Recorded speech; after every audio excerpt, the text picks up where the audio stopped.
여러분, 오늘 22번째 수업이네요. 수업이 아니고 뭐라고 했습니까?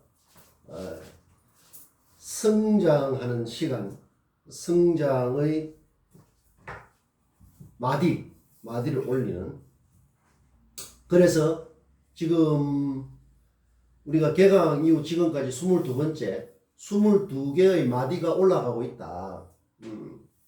그 마디는 뻔하고 식상하고 그저 그렇고 진부하고 상투적인 그런 곧 무너져 사라져버리는 그런 마디.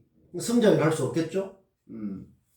그런 게 아니라 정말 우리 수업을 통해서만 배우는 employability, 그러니까 취업을 위한 실질적이고 구체적인 능력은 기본이고, 그것을 넘어서서 우리 삶을 새롭게 가꾸어서 그럼으로써 나의 일상은 더 깊어지고, 그럼으로써 내 삶, 나라는 사람이 더 존중되는 그런 차원으로 나아가고 있는 것이다. 지난 시간에 이 대나무를 죽비에 비유했죠. 죽비담. 죽비는 뭡니까? 내 자신이 흐리멍덩해지지 않도록 자극을 주고 때리는, 죽비로 내려친다, 이런 표현이 있거든. 죽비로 내려친다. 죽비로 내려치는 것은 굉장히 고마운 일이죠.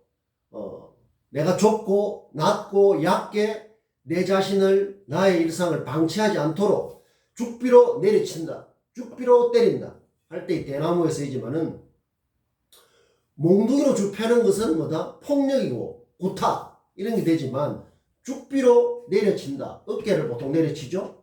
잠들지 않도록, 흐리멍덩하지 않도록. 여러분들의 죽비는 무엇입니까?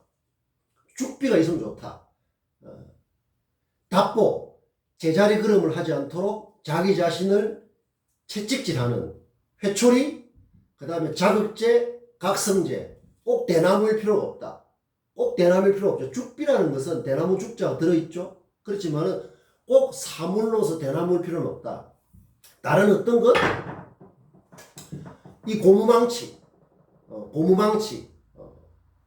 생각이 좁게 갇히지 않도록 깨는 이런 고무망치도 좋고, 돌멩이도 좋고, 어떠한 것도 좋다. 그런 상징물이 있는 게 굉장히 좋아요. 그래서 이 죽비를 오늘 같이 들은 거예요. 나는 이 수업에 강의를 하고, 동업자라고 했죠. 혼자 일방적으로 되는 게 아니라고.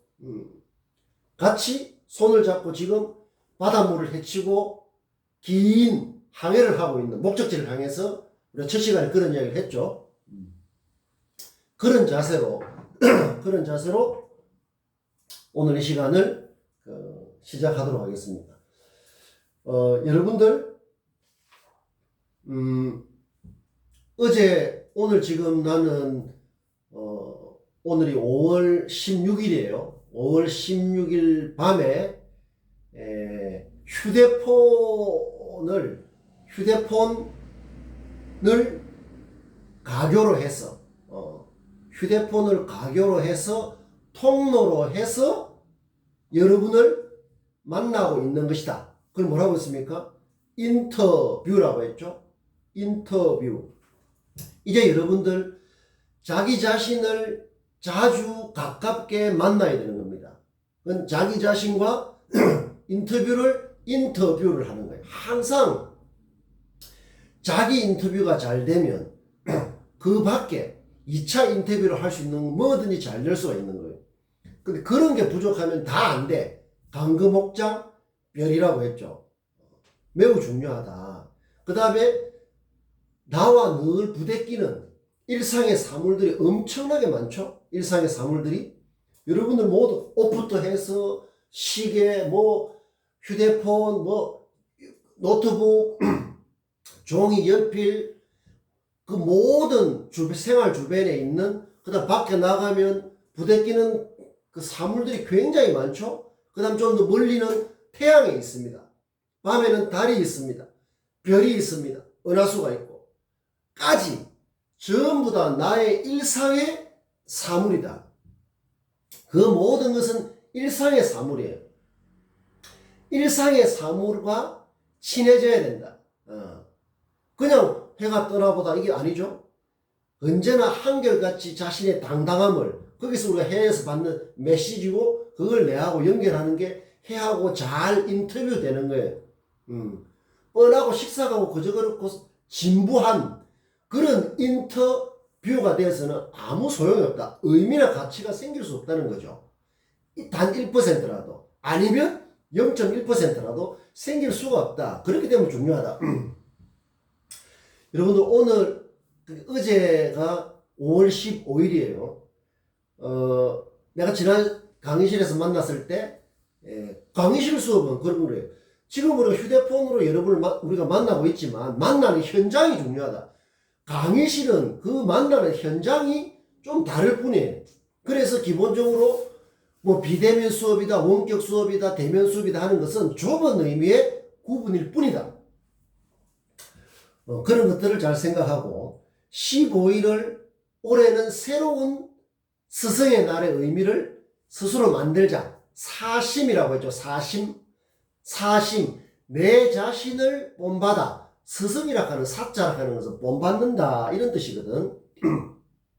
내 자신을 본받는다. 근데 본받을 게 있어야 본받잖아요. 그리고 어제가 나는 그렇게 생각을 했습니다. 우리 같이 공부하는 수강생들이 아마도 올해 스승의 날은 스승의 날 관련해가지고 매스미디어에는 뭐 올해 뭐 스승을 뭐 찾아가 인사를 하기도 하고 뭐 또 뭐 이게 뭐 매년 비슷한 이야기들이 나와요. 비슷한 이야기들이 나오고 뭐 스승의 날이 뭐 옛날 같지 않다는 둥 뭐 이런 별로 새로울 게 없는 그런 이야기들이 매년 반복되고 있습니다. 그게 잘못됐다는 게 아니라 좁다는 거죠. 진정한 스승은 내 자신, 내가 내 자신을 잘 본받는 데 있는 것이다 라고 하자고 제가 건의를 했지 않습니까? 여러분들 한 사람도 예외 없이 그걸 했을 것이라고 생각을 합니다.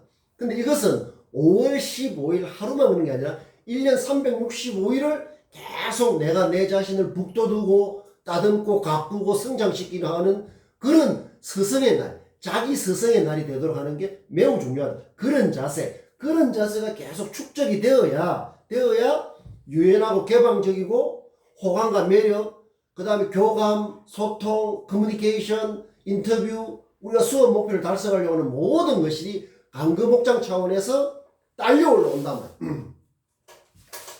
그렇게 하는 계기를 마련하라고 이야기를 했습니다. 5월 15일은 왜 5월 15일이 스승의 날이냐? 그것은 세종대왕, 우리 한글을 만든, 한글과 한국어는 좀 다르죠. 한글을 만든 그 세종대왕의 태어난 날이 환산을 해서 5월 15일이에요. 민족의 스승, 나라의 스승, 뭐 이런 의미를 담고 있죠. 우리가 그렇게 할 때 항상 뭘 해야 된다? 음수사원의 자세. 세종대왕하고 집현전 학자들이 여러 가지 그 어려운 상황에서 우리나라의 문자를 만든 그 과정은 뭐 엄청나게 복잡했겠죠. 지금 우리가 할 수 있는 건 뭡니까? 그렇게 어려운 우리나라의 말을 가진 그 어려운 과정을 생각하면서 그 자세가 뭐다? 음수사원. 물을 마실 때 그 그는 뿌리를 생각한다. 이런 뜻으로 꽃 한 송이를 보더라도 꽃이 예쁘다? 누구나 할 수 있는 거죠. 그 꽃을 피우기 위해서 그 꽃이 자기 자신을 북돋우면서 성장시킨 그 과정을 보는 자세가 음수사원의 자세예요. 어떤 사람이 큰 어떤 기업으로서 성공을 했다. 뭐 아마존이다, 쿠팡이다, 뭐 배달의 민족이다. 예를 들면 창업을 해서 우리 시대에 창업을 해서 그런 사람들이 했으면 그 결과만 볼 게 아니라 그 어려운 과정, 씨를 뿌리고 키우고 하는 그 정직한 과정을 통해서 지금 그 결과가 있다는 그걸 볼 수 있는 그 자세가 음수사원이라고 했습니다. 이런 자세가 왜 중요한가 하면 우리가 항상 보면은 크든 작든 성공과 실패를 계속 이어갈 수밖에 없는 거예요. 사람은 대체로 하루에 200가지 정도의 판단을 한다고. 뭐 사람마다 좀 다를 수 있겠죠. 아침에 밥을 먹어야 되나 말아야 되나. 뭐 라면을 먹어야 되나 밥을 먹어야 되나. 오늘 학교 대면 수업이 있는데 학교를 갈까 말까. 뭐 이런 것들 판단하고 선택하는 게 평균적으로 한 200가지 정도 된다고 합니다. 그런 많은 것 중에서 성공하는 것도 있고 실패하는 크고 작은 일상은 계속 그런 거 연속이거든. 우리 인생이 그런 거다. 태어나서 죽을 때까지. 거기에서 성공을 하면, 성취를 하면 그 성취가 이례적인 게 아니라 좀 더 잘 뿌리를 내리고 성장할 수 있도록 해야 되고, 또 실패를 했다 하면 그게 실패가 일시적인 실패가 더 성장으로 전환될 수 있는 뭐 이런 걸 계기를 마련하고 하려면 엄수사원의 자세가 반드시 필요하다는 거죠. 그런 자세, 태도에서 다 그런 에너지가 나온다. 오늘 이 휴대폰으로 여러분들 인터뷰한다고 했죠? 인터뷰다. 인터뷰. 만나는 거다. 만나는 현장이다. 그때 비가 왔습니다. 오늘 비. 여러분들 오늘 비 이야기를부터 시작을 할게요. 여러분들이 비라고 하면 비 알죠? 비. 한자로는 이렇게 씁니다. 처우기. 세종대왕 때인가요? 처우기. 비가 얼마나 왔는지를 측정하는 재는 기구, 처우기. 이 우자는 원래는 이렇게 썼어요. 원래는 요렇게 해서 점이 많다. 점이 이렇게 많다. 점이 하여튼 뭐 이 정도 많고, 요렇게 썼습니다. 이거는 상형 문자죠. 상형 문자. 어떤 모양, 하늘에서 구름에서 비가 막 떨어지는 이 원래는 이렇게 옛날에는 이렇게 썼어요. 옛날에는 이렇게 썼는데 너무 복잡하니까 이렇게 점점 줄어든 겁니다. 우리가 뭘 할 때 복잡하면 이해가 어려워요. 우리가 지금도 뭘 복잡하게 이렇게 뭘 용어를 하면 그걸 자꾸 줄이려고 합니다. 심플하고 간결해야 쏙 한 입에 먹을 수가 있거든. 요즘 여러분은 셀럽이라는 말 알죠? 셀럽이라는 게 그는 셀럽. 원래 이거 셀러브리티인가 뭐 그렇죠? 셀러브리티? 그냥 유명한 게 아니죠. 그냥 유명한 사람이라기보다는 셀럽이라는 것은 셀러브리티? 좀 이렇게 긍정적인 의미죠. 왜냐면은 나쁜 뜻으로 유명한 경우도 있잖아요. 나쁜 악당, 나쁜 뜻의 어떤 이 사람도 이 유명인이라고 할 수 있잖아요. 근데 여기서 말하는 셀럽이라는 것은, 셀러브리티라는 것은 본받고 싶은, 따라하고 싶은 그런 대중적으로 유명한 사람을 셀럽이라고 하죠. 셀럽. 이것도 셀러브리티라면 5자는 길잖아요. 그게 자꾸 줄인단 말이에요. 이 줄임말이라는 건 굉장히 중요합니다. 왜냐하면 결국에는 우리가 이 머릿속에 기억이 돼야 되거든. 기억이 되고 또 뭐가 돼야 된다? 더 올라야 돼요. 떠오르는 걸 뭐라고 했습니까? association, 연상이라고 했습니다. 뭐가 연상됩니까? 어떤 상, 모양, 이미지 이런 게 연상이 돼야 되는데 그게 연상이 잘 안 되면 뭐가 이게 형성이 잘 안 돼요. 어떤 의미도 그렇고 이미지도 그렇고 형성이 잘 안 돼. 막연해진단 말이에요.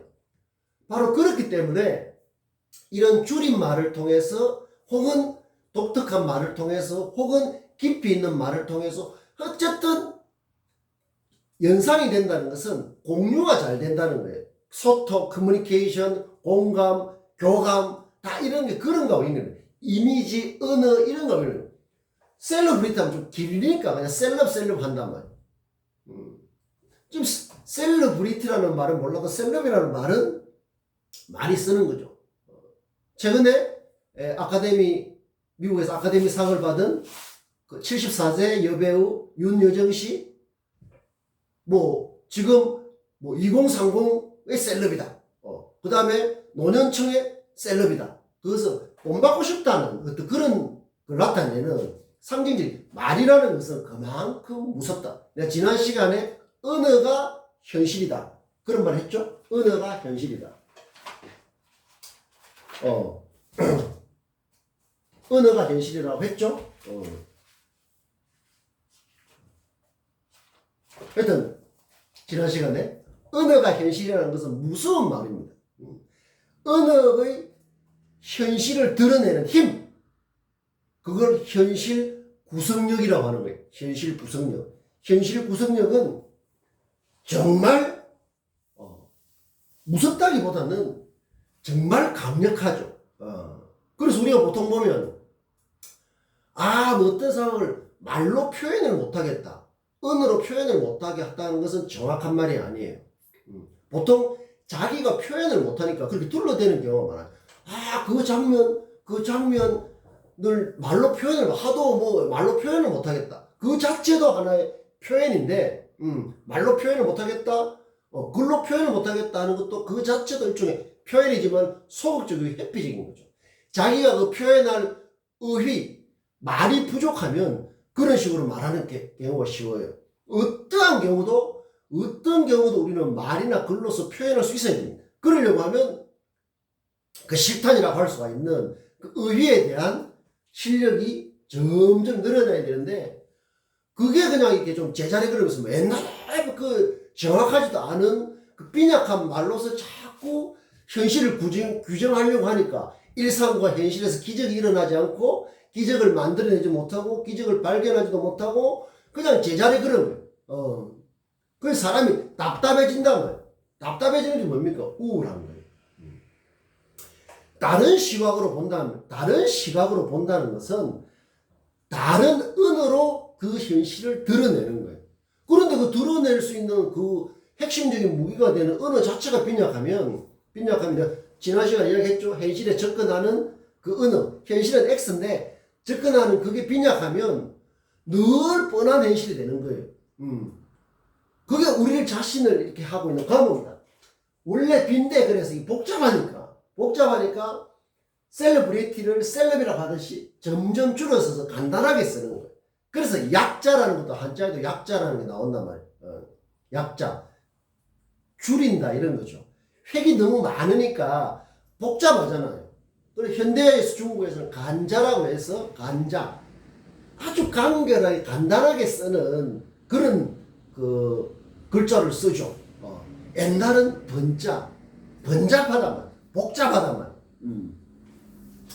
이 비에 대해서 오늘 이제 비가 왔어요. 여러분들 비에 대해서 어떻게 생각하고 있습니까? 비. 그냥 비가 온다? 우산 써야지. 누구나 할 수 있는 거죠. 에버리지, 평균적인 거죠. 초등학생도 할 수 있는 거죠. 비가 오니까 우산 써야죠. 그리고 비는 어떻습니까? 비는 수증기가 올라가서 구름에 어떻게 내려온다 이렇게 설명을 하죠. 틀린 것은 아니지만 부분적이죠. 부분적으로 사실일지라 하더라도 전체적으로 진실은 아닐 수 있다는 이야기를 했죠. 그러니까 항상 부분적 사실, 전체적 진실이라는 프레임을, 헤드라인을, 아포리즘을 넣어놓는 게 좋다. 그리고 항상 그 관점으로 뭘 보는 게 중요하다. 물론 부분적으로도 가짜가 있고 그렇죠. 그러나 일단은 맞다 치고 부분적으로 사실이라 하더라도 전체적으로 진실이 아닐 수 있다고 내가 그것을 명확하게 알고 있으면 바로 그게 나의 사고, 태도, 관점, 시각, 시야에 유연하고 개방적인 그런 토대를 마련해 주는데 매우 중요한 것이 되는 것이다. 그런데 부분적으로 사실일 뿐인 걸 가지고 자꾸 전체를 도배질을 하려고 하니까, 부분적으로 옳은 그걸 가지고 대롱으로 자꾸 전체를 보려고 하니까 커뮤니케이션이 안 되는 거예요. 소통이 안 되는 거예요. 교감이 안 되는 거예요. 교통이라고 해도 됩니다. 그 다음에 감동이 없는 거예요. 감통이 안 되는 거예요. 그런데 이게 부분적으로 사실인지 아닌지조차 잘 인식을 못하면은 그건 정말 대책 없는 거죠. 이것은 부분적일 뿐이다. 맞지만 팩트 사실이지만 전체적인 진실은 아닐 가능성을 열어놔야 우리가 공부를 해서 더 성장할 수 있는 거예요. 그러나 좁고 부분적인 것만 이렇게 붙잡고 있으면 뭐가 되겠습니까? 그건 독이다. 우리가 성장하도록 우리 자신을 잘 북돋는다는 말은 그런 가능성을 자꾸 열어놓는 그런 데서 잠재력이 생기고 새로운 가능성이 생기는 거예요. 새로운 가능성. 근데 그것을 꽉 좁은데 그냥 붙잡고 있으면 그건 창살이다. 감옥의 창살이다. 그래서 비라는 것은 아까 말했듯이 수증기, 물이 정발돼서 하늘에서 어떻게 그런 원리가 있겠죠? 구름하고 이렇게 해서 뭐 기온하고 이런 게 해가지고 내려오는 뭐 그런 게 있단 말이에요. 그것을 우리는 보통 과학적인 설명이라고 할 수 있는 과학적인. 과라는 것은 그 과학 쪽으로 공부를 하고 그래서 전공은 하나의 그물코라고 했죠. 과학하는 것은 분과가 학문의 중말에 분과 한 부분이라는 뜻이에요. 비는 물론 이 지구 표면에 있는 물이 올라가서 떨어지는 그런 어떤 원리에서 되는 거죠. 그러나 그것은 부분적으로는 사실이지만 전체적으로 진실이 아닐 수가 있다. 그 말은 비를 보는 비라는 현상, 비라는 사물은 그렇게 간단하지가 않아요. 간단하지가 않다. 농사를 지어야 되는데 비가 안 오다가 비가 오는 것은 뭐라고 합니까? 단비라고 하는 거예요. 단비라고 합니다. 단비. 가무라고 해요. 가무. 한자로. 한글로 단비. 달다 뜻이죠. 달다. 감은 달감자예요. 이렇게. 달감. 좌우라고 합니다. 좌우. 자비로운 비. 사실 비에는 달달한 비, 자비로운 비 이런 게 따로 없잖아요. 특히 자연과학적 관점에서 그냥 비는 폭우, 세게 오는 폭우, 그 다음에 내린 양, 강우량 이렇게 하면 되잖아요. 그 비가 가문이, 자운이 이렇게 구분하지는 않습니다. 그러나 우리 삶의 현실에 있어서는 가무, 좌우 이런 것들은 굉장히 중요해요. 여러분들 오늘 맞은 비는 여러분들에게 어떤 비였습니까? 그냥 비가 오네? 아니죠. 가무일 수도 있다. 가무.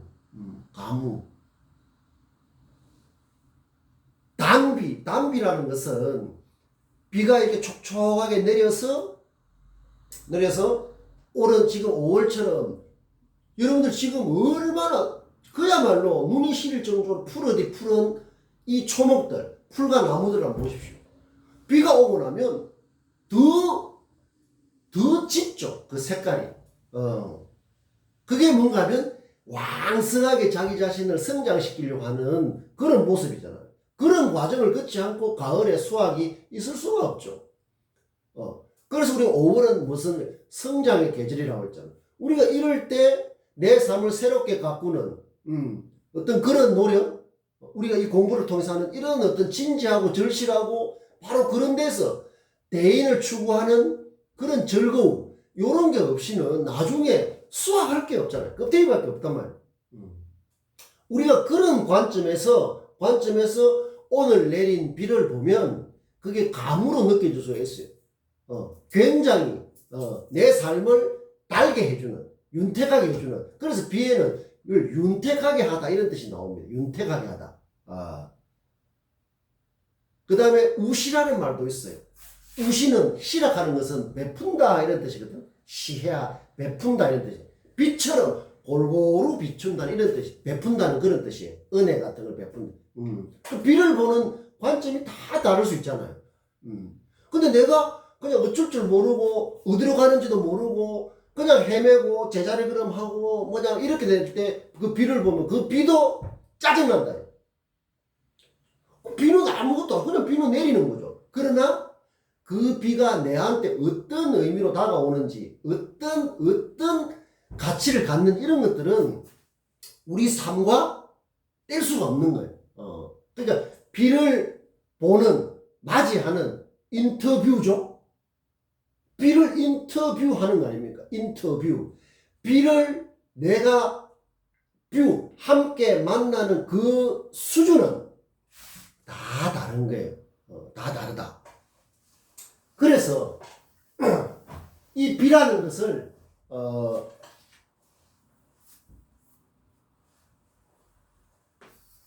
요런 말이 있습니다. 우목. 모구라고 합니다. 모구.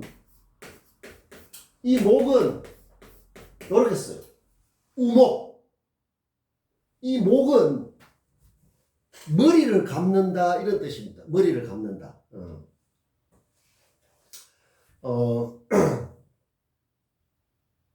우리가 보통 목욕을 한다 이렇게 하잖아요. 그냥 목욕을 한다, 목욕 간다, 집에서 목욕을 한다, 목욕이라는 말 뭐 아주 일상 쓰지 않습니까?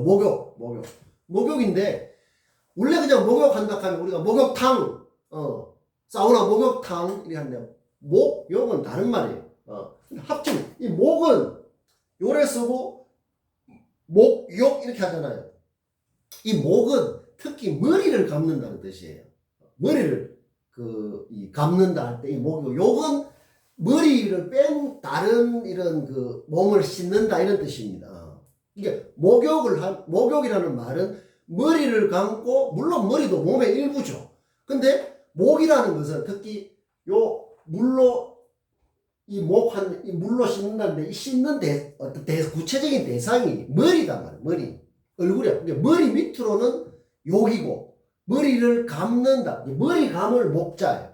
그 우목하면은 비로 머리를 감는다 이런 뜻입니다. 모구라고 돼요. 모구. 우목 또는 모구. 그게 비로 머리를 감는다는 말은 무슨 말인가 하면 고생을 한다 이런 뜻이에요. 비가 오는데 비누 들고 가서 샴푸로 가서 머리를 감는다는 뜻이 아니고 그 뜻이 아니고 모구라는 것은 비로 머리를 씻는다 이런 뜻인데, 여기서 나온 성어가 절풍모구예요.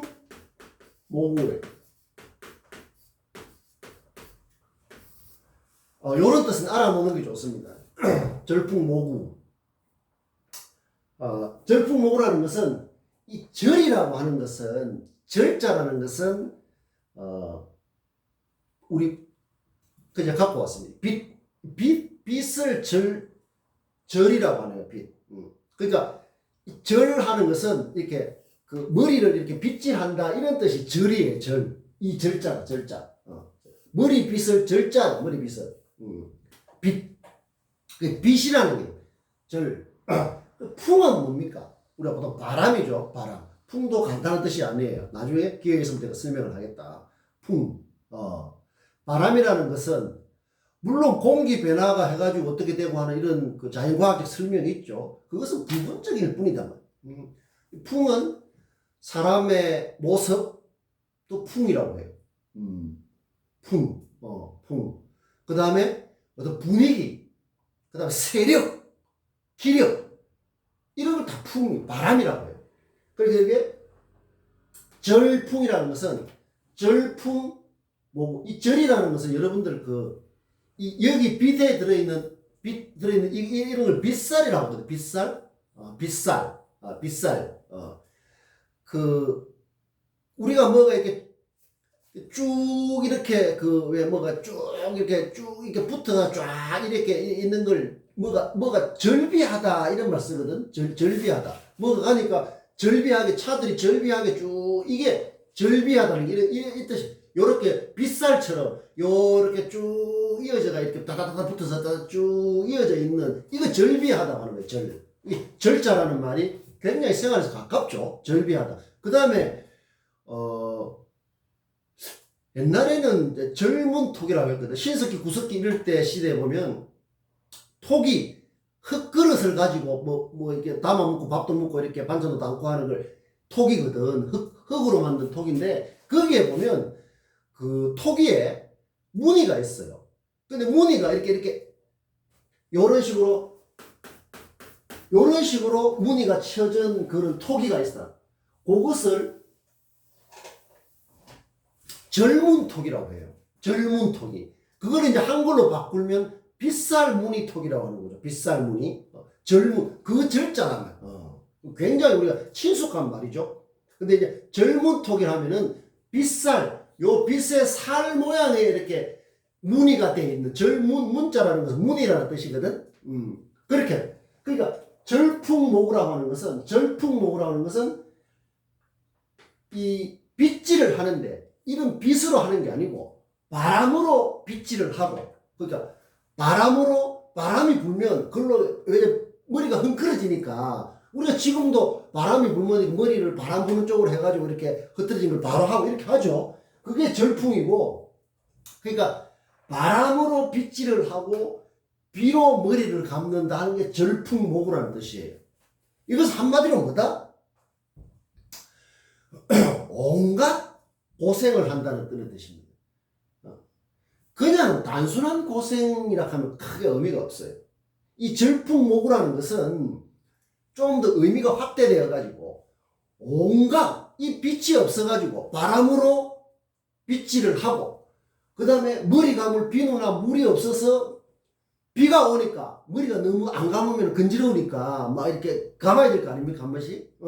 근데 비가 올 때 비누가 어디 있습니까? 그냥 이렇게 비를 맞으면서 머리를 이렇게 막 감고 하는 그런 모양의 절풍모구다. 이것은 뭔가 하면 좀 와신상담 이런 것처럼 절치부심, 와신상담, 절치부심 이런 말들이 있죠. 그 뭔가 하면 뭔가 더 나아지고 더 좋은 기회, 더 나은 자기 자신을 위해서 온갖 어려움, 치욕 이런 것들을 무릅쓰고 고생을 한다는 그런 비유가 있어요. 좋은 말이다. 그래서 비를 볼 때 나는 절풍모구를 하고 있나? 내가 정말 내 자신을 새롭게 프레임 전환, 퀀텀 점프, 질적 도약, 코페르니쿠스적 구서적 전해 요런 걸 위해서 정말 진짜 절풍모구와 같은 그런 노력을 하고 있나? 요렇게 쓸 수가 있는 것. 이 말을 하면은 요 말을 몰라도 내가 꼭 알아야 될 시사성어 이야기했죠? 그 의미를 살려서 글을 쓰고 말을 할 수 있습니다. 그런 게 굉장히 중요해요. 절풍모구라는 말을 잊어버린다 하더라도 바람으로 빗질을 하고 비가 올 때 머리를 감는다는 그 의미는 잘 안 잊어버려요. 근데 절풍모구라는 말은 잊어버리기 쉽죠. 그 의미를 취해서 내 자신을 새롭게 도약하는 그 어려운 과정을 거쳐서, 여러분들 우리가 흔히 대중매체를 통해 알려지지만 스포츠 선수라든가 유명 선수, 야구 손흥민, 그 다음에 피겨의 김연아, 골프 박인비 이런 사람들을 보면 우리는 항상 겉으로 드러난 화려한 경기를 보지만, 김연아 선수만으로 피겨스케이팅 알죠?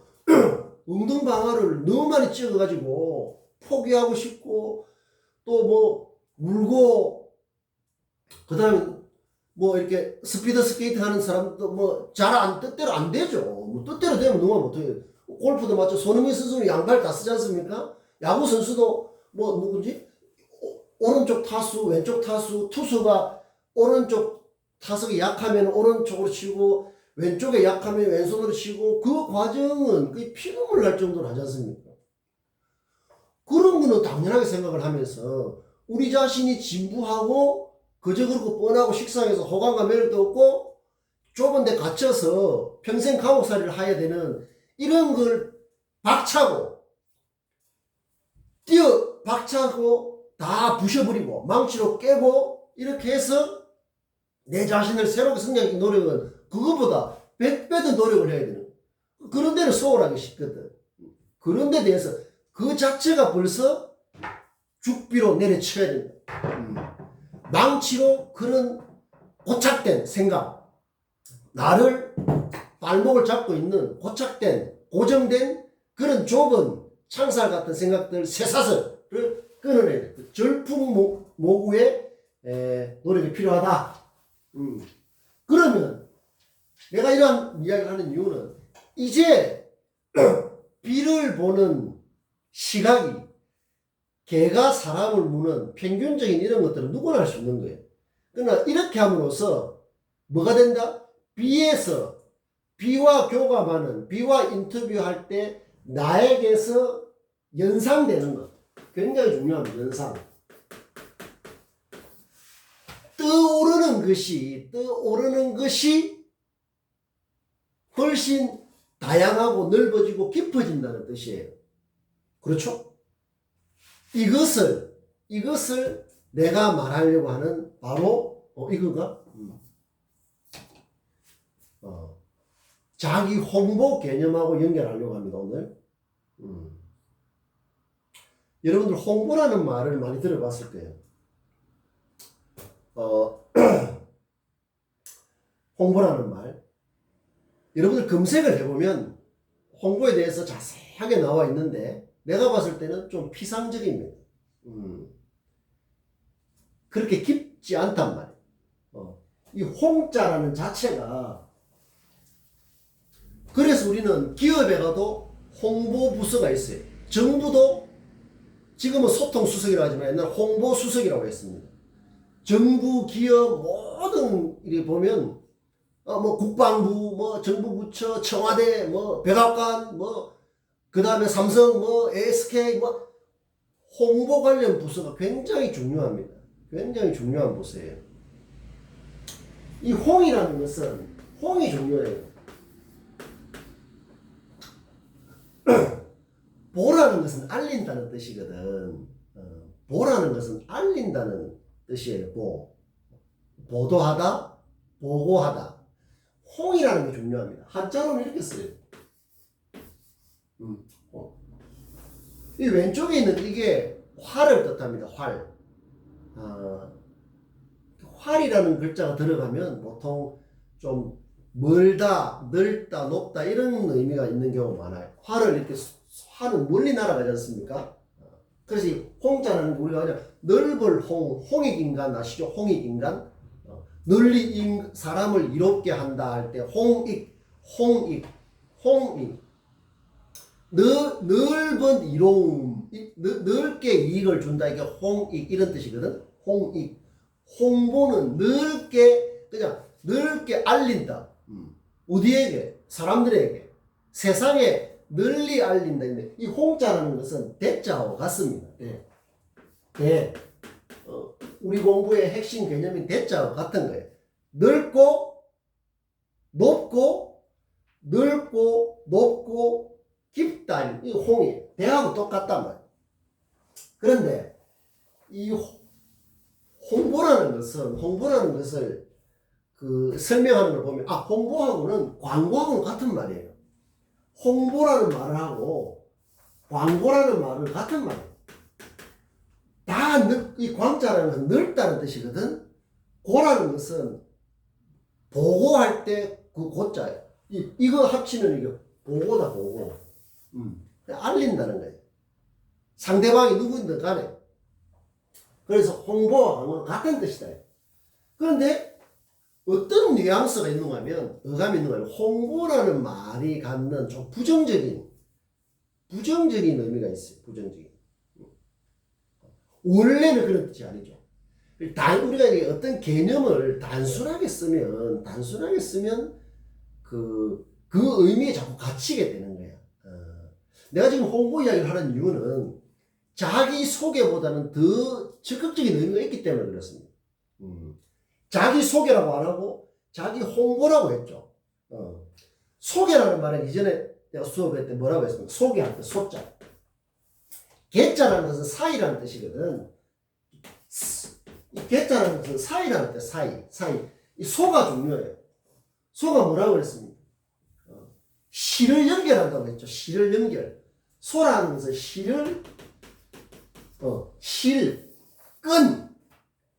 실을 연결하는 게 소라고 했습니다. 근데 그 실이 부실하면 연결이 됩니까? 안 되죠. 소개하고 같은 말인데, 소개하는 거죠. 근데 홍이라는 걸 많이 쓰는데, 이 홍이라는 말은 아까 말했지 않습니까? 대하고 같은 뜻인데, 우리는 현실적으로 좀 부정적인 뭔가 홍보라고 하면 좀 쌍방적인 것보다 좀 일방적으로 뭘 알리는 그런 의미, 그런 뉘앙스라는, 어감이라는 뉘앙스. 뭘 일방적으로 상대방에게 알리고 좀 주입을 하려고 하는. 상품을 홍보한다. 기업은 제품을 홍보한다. 정부는 정책을 홍보한다 할 때 뭔가 소비자, 국민에게 홍보를 한다면, 광고를 한다면 좀 일방적으로 그냥 쑤셔 넣는 듯한 정보의 흐름이 쌍방적이지 않고 좀 일방적으로 뭘 홍보한다, 홍보활동 이라면 상대방은 잘 모르는데 그냥 이게 이런 거다 뭐 이렇게 자꾸 알리려고 하는 이런 좀 맥락, 의미 맥락, 뉘앙스 같은 게 있어요. 그래서 홍보맨이라면 그냥 선전가처럼 뭘 잘 모르는 사람이나 이런 데 대해 관심 없는 사람, 이런 사람에 대해서 막 이렇게 이렇게 때로는 감언이설, 달콤한 이야기도 하고 또 별의별 글 유혹하기 위해서 이렇게 하는 그런 느낌이 있어요. 그것은 시대에도 맞지 않을 뿐 아니라 이 홍의 원래 대의 의미를 잘못 이해하고 있는 거예요. 잘못하고 이해하고 있는 것이다. 아까 이야기했던 홍은 넓고 깊고 높다 되어 있다고 똑같은 겁니다. 홍익 인간을 생각해보면 된다. 홍익 인간을. 그런데 일방적인 어떤 이런 것들은 홍이라고 할 수 없는 거예요. 홍이라고 할 수 없는 겁니다. 상대방을 속이기 위해서, 때로는 자기 편을 만들기 위해서, 때로는 이거 하기 위해서 그런 좁은 의도로 어떤 나쁜 의도로, 이런 의도로 상대방한테 뭘 알린다고 하는 것은 그건 홍의 뜻이 아니죠. 소의 뜻이다. 소. 작고 좁고 낮고 얕은 그런 홍보라는 말 자체하고 안 맞다는 그 말 뜻을 훼손하는 거예요. 그 말 뜻을 훼손하는 거예요. 대표적인 것 중에 하나가 정치라는 말이에요. 정치라는 말은 굉장히 중요하죠. 예나 지금이나 삶의 공동체라든가 이럴 때 정치라는 말이 굉장히 잘못 쓰이고 있지 않습니까? 될 일도 정치가 개입하면 안 된다 할 정도로 정치인, 정치꾼, 정치판 그건 전부 다 그 말 자체가 훼손되고 있는 거예요. 우리는 정확하게 배워야죠. 그래야 깊은 판단할 수 있고, 깊은 판단이 뭐라고 했습니까? 바로 비판이라고 했습니다. 비판. 그게 안 되니까 그냥 비난하는 거예요. 비난. 니 죽고 내 죽고 하는 비난. 비판은 공존적인 개념이 아니고 그건 깊어야 돼요. 비판은 깊이 판단하는 deep thinking이다. 깊은 판단이 비판이에요. 그런데 그냥 반대하고 그냥 비난하는 게 그냥 엎쳐가지고 비판한다는 말을, 그 비판하는 말을 다 훼손하는 거예요. 그 말의 본래 뜻이 훼손되면 제대로 된 의미 확장도 안 돼요. 그래서 이런 말을 잘 쓰는 게 삶에 있어서 굉장히 중요하다. 자, 그것을 예를 들면 공자 사상의 핵심이라 할 수 있는 정명이라는 말이 있어요. 정명. 여러분들 내하고 이런 수업을 통해서 배리 고갱이 차원에서 공부를 하면 이제 우리가 인류에 남아있는 유명한 동서양의 고전이라고 클래식이라고 하죠. 이런 걸 읽으면 굉장히 쉽게 느껴집니다. 굉장히 현실적으로 느껴지고. 왜? 우리가 높이 올라가고 있기 때문에 내려다볼 수 있잖아요. 근데 그런 게 안 되면 어렵게 느껴지고 추상적으로 느껴지고 관념적으로 느껴진다. 그러면 내 삶을 변화시킬 수가 없어요. 밑도 끝없이 고전을 외운다고 될 일이 아니에요. 바로 지금 우리의 일상을 깊이 하면 이런 데 다 닿는단 말이에요. 공자가 말해서 중요한 게 아니에요. 공자가 말했다고 뭐 중요합니까? 중요하니까 공자도 말했다. 이렇게 이해해야 돼요. 근데 우리는 어떻습니까? 공자가 유명하다니까 그냥 공자 말 해가지고 쑤셔 넣기 바쁜 그런 경우도 많아요. 우리 삶을 변화시키기 어렵습니다. 그래야 되면. 왜? 억지니까. 자연스럽지 못하다. 그런데 그게 다 권위주의적인 설명이거든. 역사적으로 유명한 사람 이름을 끌고 와가지고 이렇게 하는 거. 눌러는 거예요. 이렇게. 그 전체주의적인 발상이에요. 파시즘이다 일종의. 그런데 정명이라는 게 우리 삶에 있어서 말을 바르게 한다는 것, 명칭을 바르게 한다는 것, 말을 바르게 한다는 것이 안 되면 이 세상이 무너진다는, 삶이 무너진다는 그게 워낙 중요하니까 공자도 굉장히 강조했다. 요렇게 이해를 하는 게 훨씬 수준 높은 이해다. 그리고 홍보라는 게 그 많이 해소됐다. 홍보하면은 일방적으로 알리는 듯한. 일방적으로 알려집니까 지금? 일방적으로 잘 안 알려져요. 그것은 홍의 뜻이 넓고 깊고 높다는 그 말 자체에 대한 깊은 이해가 부족했기 때문에 생기는 불필요한 낭비단 말이야. 자, 그래서 이제 우리는 홍의 뜻을 좀 아까 말했듯이 대다, 깊고 높게 넓게 하면 그래야 그 관련되는 그 짝과의 올바른 관계가 형성될 수 있다. 일방적으로 하면 올바른 관계는 올바라야 돼야 되거든. 왜곡되고 삐뚤어지고 이렇게 뒤틀린 관계가 되면 오래 갈 수도 없고 뭐 인생 낭비란 말이야. 친구 관계, 뭐 부모, 가족, 그 다음에 사회 다른 사람 타인과의 관계, 정부와 국민의 관계, 기업과 소비자의 관계, 모든 그 릴레이션, 관계 속에 있잖아요. 관계의 기본은 뭐다? 내가 내 자신과 맺는 관계다. 그게 중요해. 내가 내 자신과 맺는 관계. 자, 그래서 홍보하면 이 말도 자기 홍보라는 말은 사전에 없죠. 중요한 것은 그렇잖아요. 여러분들 지금 인터뷰 하면 내가 아니면 어떤 사람이 인터뷰가 따로 있고 인터뷰어가 따로 있어서 뭐 이렇게 하기 쉽잖아요. 그러나 그건 좁은 의미의 인터뷰다. 내가 인터뷰어가 되고 인터뷰가 되는 자기 인터뷰, 뭐 셀프 인터뷰라고 할까요? 그게 그 훈련을 많이 해야 됩니다. 돈 드는 것도 아니에요. 게으르지만 하면은 내 일상을 새롭게 깊고 가꾸려고 하는 의지, 북돋으려는 의지와 노력과 태도만 있으면 얼마든지 가능하기 때문에 이게 굉장히 효과적이라는 거예요. 홍보를 영어로는 PR이라고 하거든. Public Relation 해가지고 공중과의 관계,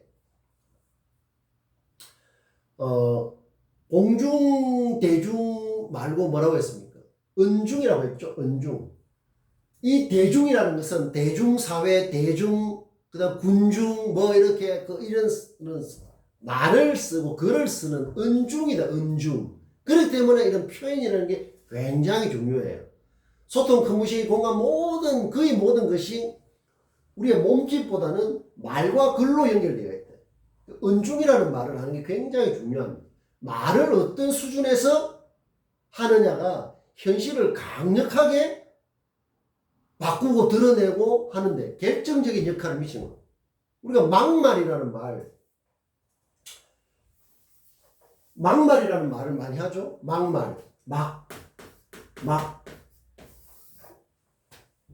나쁜 뜻이 아닙니다. 근데 막장, 막말 이런 건 부정적인 의미로 쓰이죠. 근데 우리가 막걸리, 그 다음에 막사발, 요런 말은 투박하지만 독특한 맛을 지니는 막사발 같은 거. 우리가 막장, 끝장나는 막장, 그 다음에 저녁에 음식 막창 있죠? 고깃집에 가면 막창. 끝이란 말. 끝부분에 있는 창자, 막창. 그 다음에 차가 막차다. 막차 타고 어디 간다. 그 막자가 다 끝부분, 끝이라는 뜻이에요. 그래서 막장 드라마 하면 우리가 갱도 같은데 옛날에 석탄 캐고 할 때 막장, 끝부분. 뭔가 이런 그런 의미로 막을 쓰지만은 막사발, 막걸리, 요건 굉장히 좋은 뜻이에요. 굉장히 우리는 그런 말을 살려야 되는데 이 말을 마구잡이로 그냥 막 쉐링 그렇게 하는 이 막말이라고 하거든. 그래 하는 이유도 결국 뭔가 하면 어떤 대중의 관심, 요런 걸 그냥 계산해서 나오는 경우도 많아요. 아주 나쁜 거죠. 그러면 은어를 파괴를 해서 그 원래 의미를 살리지 못하고 파괴시켜서 갖이려고 하는 관종이라고 하죠. 관종. 원래 그 관종이라는 것은 관심종자라는 거, 대중의 관심을 갖고 싶어 하는 것은 매스미디어의 기본 속성이에요. 다만 그게 어떤 방식으로 하느냐 이제 그 차이인 거죠. 왜냐면 대중의 관심과 지지 이런 게 없으면 아무것도 안 되거든. 기업은 망하죠. 죽으라고 제품 만들면 뭐합니까? 정부가 정책을 죽으라고 하면 뭐합니까? 그 국민의 지지와 관심 못하면은 그거 다 그냥 부질없는 거라니. 회사는 망하고 정부는 선거에서 떨어지고 그래 되는 거죠. 근데 그것을 얼마만큼 수준 높게 잘하냐 이제 이런 문제가 생긴다. 그래서 자기 홍보라는 것은 그러니까 홍보를 그런 좁은 의미로 쓰면 일방적으로 뭘 전달한다는 건 잘못된 거예요. 좁으면 좁다는 것은 잘못됐다는 뜻이거든. 잘못되면 바르게 해야 되죠. 넓혀야 된다. 홍보도 자기 홍보가 1차적이에요. 그러니까 자기 홍보가 잘 되면 자기를 벗어난 자기와 다른 어떤 관련되는 홍보도 강금옥장 차원에서 자연스럽게 될 수가 있다. 근데 자기 홍보도 잘 안 되면서 어설프게 뭐 다른 홍보 한다고 이렇게 하니까 뭐가 잘 안 되는 거예요. 그래서 항상 홍보라는 말 할 때 내가 내 자신을 어떻게 내 자신과 깊고 넓고 높게 내 스스로에게 알릴 것이냐. 자기 홍보의 대상은 우리가 볼 때 항상 1차적인 이런 게 있거든. 내부와 외부라고 구분해 봅시다. 이 고객 소비자. 기업 같으면 고객은 소비자예요. 그 물건을 사 쓰는. 정부 같으면 고객은 누굽니까? 그 정책을 소비하는 국민이죠. 근데 항상 고객도 예를 들면 더 자세히 구분할 수 있겠죠. 내부 고객이 있고 외부 고객이 있다. 내부 고객을 대상으로 한 홍보가 있고 외부 고객을 대상으로 하는 홍보가 있는데 반드시 이것은 이런 흐름을 가져야 됩니다. 내부 고객에서 외부 고객을 나가야 돼요. 내부적으로 홍보가 안 되고 홍보가 된다는 것은 공유된다는 뜻이 공감한다는 뜻이거든. 그게 안 되는데 밖으로 외부로 해봐야 100점 100패단 말이야. 내부 고객은 누굽니까? 나에 있어서 내 자신이 내부 고객이다. 내가 내 자신과 커뮤니케이션이 잘 안 되는데 다른 고객하고 커뮤니케이션이 잘 될 수가 없잖아요. AI도 나의 외부 고객일 뿐이에요. AI 면접을 한다? AI 면접을 한다 하면 AI라는 것은 2차적인 인터뷰일 뿐이에요. 1차적인 인터뷰는 내가 인터뷰와 인터뷰라고 했잖아요. 그러니까 이게 그 인터뷰어가 AI든 무슨 삼성전자 회장이든 아니면 또 다른 기업의 무슨 대표든 구글 회장이든 대통령이든 농부든 그건 다 2차일 뿐이란 말이에요. 그래서 홍보도 자기 홍보가 1차적으로 중요하다는 것은 자기 홍보가 되면 2차 홍보인 외부 홍보는 강금옥장 베리고갱이 차원에서 강금옥장 차원에서 저절로 자연스럽게 우리는 그런 걸 추구해야 돼요. 그런데 잘 소홀하면서 자꾸 눈을 외부로부터 먼저 향하니까 내가 더 부실해지는 거예요. 그게 뜻대로 안 되면 내한테 타격을 주고 내가 무너지기가 쉬워요. 왜? 자기 자신이 단단하지 않으니까. 내가 나의 삶을 새롭게 성장시키려고 하는 이런 노력에 대해서 내 스스로 커뮤니케이션 열심히 하고 내 스스로 공감하고 공유하는 그런 내 자신의 셀프 PR이라고 할까? 내 자신과의 관계가 홍보라는 게 잘 되면 내 스스로 홍보가 잘 되면 그것은 그 다음은 강금옥장 차원에서 그냥 확대시키면 되는 거예요. 깊고 넓고 높은 차원에서 삶을 깊이 이해하는 차원에서 삶을 깊이 통찰하는 이런 차원에서 자 그래서 시간이 거의 다 됐는데 이거를 하고 마무리를 할까요? 자, 이거는 이 애플 수박이라고 하는 거예요. 애플 수박. 수박이라는 게 이만하죠, 보통. 옛날에 수박은 하나 깨가지고 막 여러 명 먹고 이랬는데, 애플 수박. 그냥 칼로리 깎아 먹는 사과처럼. 그래서 애플 수박이래. 애플 수박. 애플이라는 사과처럼 먹는 수박이 돼가지고, 그 칼로리 이렇게 깎아 먹는 수박. 그럼 껍질이 얇아야 되겠죠. 껍질이 얇아야 된다. 이렇게 하면은 껍질이 얇으면 원래 수박 껍질이 두껍고 막 이러면 그게 막 음식물 쓰레기도 많이 나오고 막 그렇거든. 그렇게 하는데 또 그걸 크게 잘라 놓으면 또 그거를 뭐 수박을 막 엄청 배부르게 먹고 이렇게 잘 안 하잖아요. 그럼 또 잘라 놓고 그것을 막 또 며칠 지나서 먹기도 하고 이렇게 하는데, 물론 이제 식구가 많고 하면 또 큰 게 필요하지만 옛날에는 수박 하면 보통 제일 크죠. 혼자 들지도 못하는. 그런데 이게 애플 수박이 나온 이유가 뭐겠습니까? 1인 가구의 증가 때문에 그렇습니다.